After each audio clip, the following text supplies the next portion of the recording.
Russian police carrying struggling opposition leader Alexei Navalny at a demonstration against President Vladimir Putin in Moscow.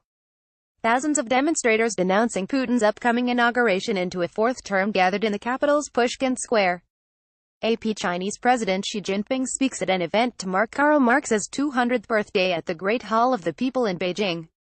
AP President Vladimir Putin meets with FIFA President Gianni Infantino in Sochi, ahead of the 2018 World Cup in Russia. AFP, Getty supporters of opposition lawmaker Nikol Pashinyan protest in Republic Square in Yerevan, Armenia. Pashinyan has urged his supporters to block roads, railway stations and airports after the governing Republican Party voted against his election as prime minister. AP Cubans marched during the May Day rally at Revolution Square in Havana. AFP, Getty the sky is the limit, a Saudi man and woman fly over the Arabian Sarawak Mountains in the first ever joint wingsuit flight in traditional dress. A symbolic leap of faith towards women's empowerment in Saudi Arabia. Al-Walid Philanthropies a general view for the damaged railway station in Al-Qadam neighborhood, after it was recaptured from Islamic State militants, in the south of Damascus. According to media reports, the Syrian army continued the military offensive it has launched earlier this month against militant groups entrenching in southern Damascus and captured several neighborhoods, including Al-Qadam and Al-Asali, and targeting the remnants of armed groups in Al-Hajar al-Aswad and its surrounding in Damascus' southern countryside. EPA comedian Michelle Wolf attends the celebration after the White House Correspondents' Dinner. Conservatives walked out after Wolf brutally ridiculed President Donald Trump and his aides during her piece. Getty North Korean leader Kim Jong-un and South Korean President Moon Jae-in raised their hands after signing on a joint statement. North Korean leader Kim Jong-un, left, and South Korean President Moon Jae-in raised their hands after signing on a joint statement at the border village of Panmunjom in the demilitarized zone, South Korea. The Korean War will be formally declared over after 65 years, the North and South have said. At a historic summit between leaders Kim Jong-un and Moon Jae-in, the neighboring countries agreed they would work towards peace on the peninsula with a formal end to the conflict set to be announced later this year.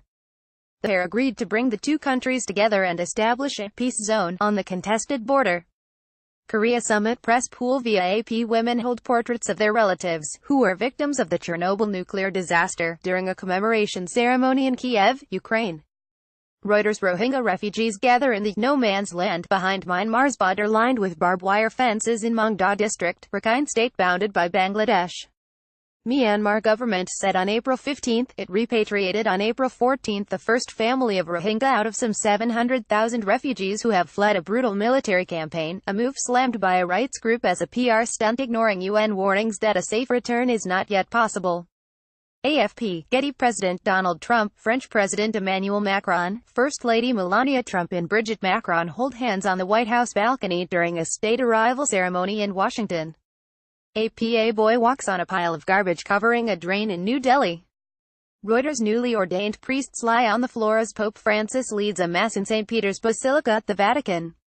Reuters South Koreans cheer during the welcoming event for the Inter-Korean Summit between South Korea and North Korea in Seoul. The Inter-Korean Summit is scheduled on April 27, 2018 at the Joint Security Area in Panmunjom, agreed by South Korean President Moon Jae-in and North Korea's leader Kim Jong-un. Getty a Palestinian slings a shot by burning tires on the Israel-Gaza border, following a demonstration calling for the right to return. Palestinian refugees either fled or were expelled from what is now the State of Israel during the 1948 war. AFP, Getty outgoing Cuban President Raúl Castro raising the arm of Cuba's new President Miguel Díaz-Canel after he was formally named by the National Assembly, in Havana. A historic handover ending 6 decades of rule by the Castro brothers. The 57-year-old Díaz-Canel, who was the only candidate for the presidency, was elected to a 5-year term with 603 out of 604 possible votes in the National Assembly. AFP/Getty/www.kubadebate.cu Turkey's President Recep Tayyip Erdoğan announces early presidential and parliamentary elections for June 24, 2018, at the Presidential Palace, in Ankara. Erdoğan announced the snap elections, originally scheduled for November 2019, in a move that will usher in a new political system increasing the powers of the president. He said the new system needed to be implemented quickly in order to deal with a slew of challenges ahead, including Turkey's fight against Kurdish insurgents in Syria and Iraq.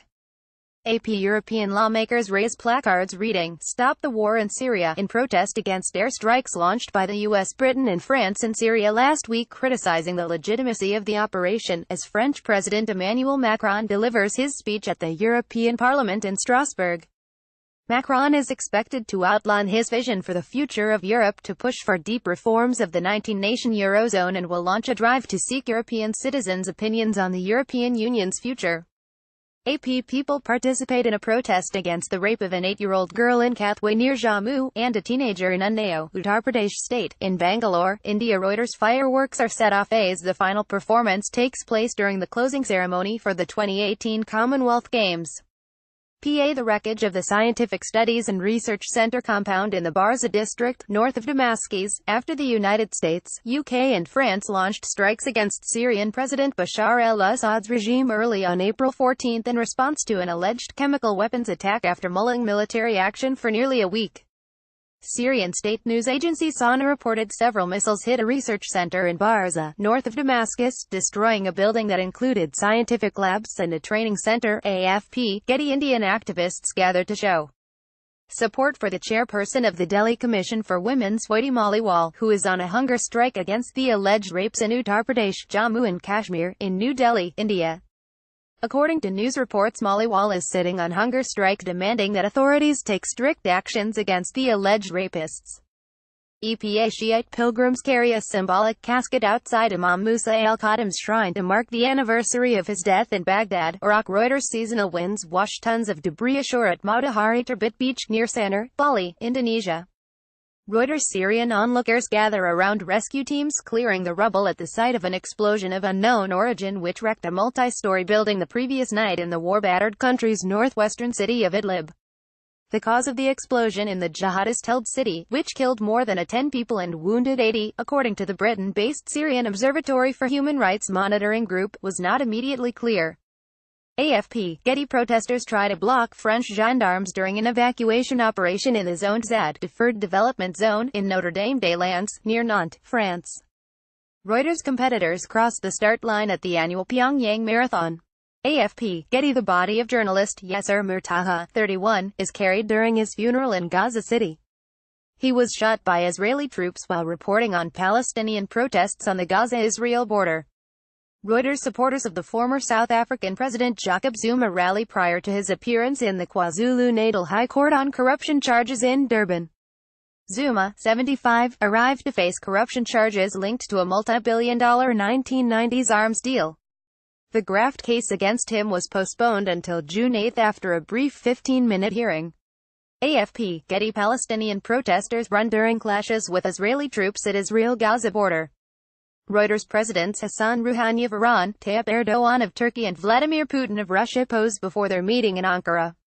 Reuters. South African schoolchildren pause next to a portrait of the late South African anti-apartheid campaigner Winnie Madikizela Mandela, wife of African National Congress leader Nelson Mandela, at her house in Soweto. South African President Cyril Ramaphosa paid tribute to Winnie, who died on April 2, saying that Nelson Mandela's former wife was a voice of defiance against white minority rule.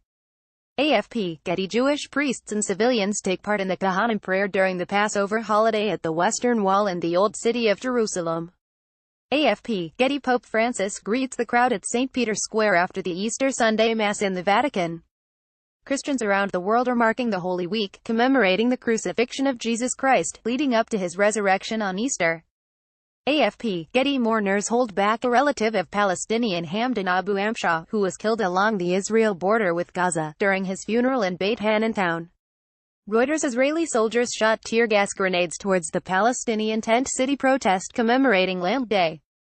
The day marks the killing of 6 Arab Israelis during 1976 demonstrations against Israeli confiscations of Arab land.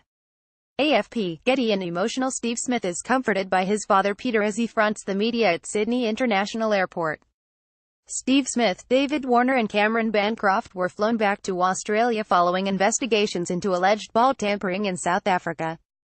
Getty. French gendarmes escort the coffin of the late Lieutenant Colonel Arnaud Beltrame transported by car during a funeral procession, leaving the Pantheon as part of a national tribute in Paris.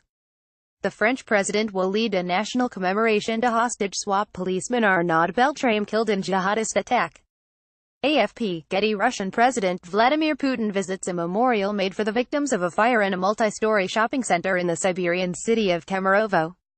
Officials say that the fire escapes were blocked and a PA system was turned off during the fire that killed over 50 people.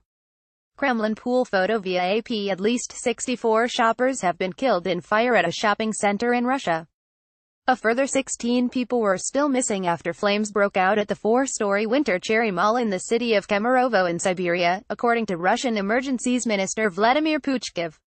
The fire was extinguished in the morning after burning through the night. Parts of the building were still smoldering and the floors of the cinema hall had caved in places, another emergency official said. Russian Emergencies Ministry via Reuters. Syrian civilians gathering for their evacuation from the town of Arban in the eastern Ghouta region on the outskirts of the capital Damascus, following a deal with the regime. The deal is expected to see some 7,000 people bust from Arban and Zamalka towns and the district of Jobar to a rebel-dominated part of northern Syria. AFP, Getty. Students attend the March for Our Lives in Washington. In the wake of the Florida attack, there has been a widespread effort to ban assault rifle. Getty. Police at the scene of a hostage situation in a supermarket in Trebes. An armed man took hostages in a supermarket in southern France, killing 3 and injuring about a dozen others, police said. A French minister confirmed the gunman had been shot dead by police. Reuters. A boy rows his boat in the polluted waters of the Brahmaputra River on World Water Day in Guwahati, India. Reuters. Kosovo's opposition lawmakers release a tear gas canister inside the country's parliament in before a vote for an agreement to ratify or not a border demarcation deal signed in 2015 with Montenegro. AFP, Getty. People carrying luggage leave the Russian embassy in London and board a van bearing diplomatic plates. Dozens of people including adults with children arrived at the Russian embassy in the morning and then left carrying luggage in vehicles bearing diplomatic registration plates. Britain last week announced the expulsion of 23 Russian diplomats over the spy poisoning row, prompting a tit-for-tat response from Moscow. AFP, Getty. The Soyuz MS-08 spacecraft is mounted on the launch pad at the Russian-leased Baikonur Cosmodrome in Kazakhstan. AFP, Getty. President Vladimir Putin walks out of a voting booth at a polling station during Russia's presidential election in Moscow. AFP, Getty. People take part in a pensioners' protest to demand decent pensions in Barcelona. Thousands of people across the country took part in mass demonstrations called by main Spanish workers' unions demanding rises of state pensions in accordance with the Consumer Price Index. AFP, Getty.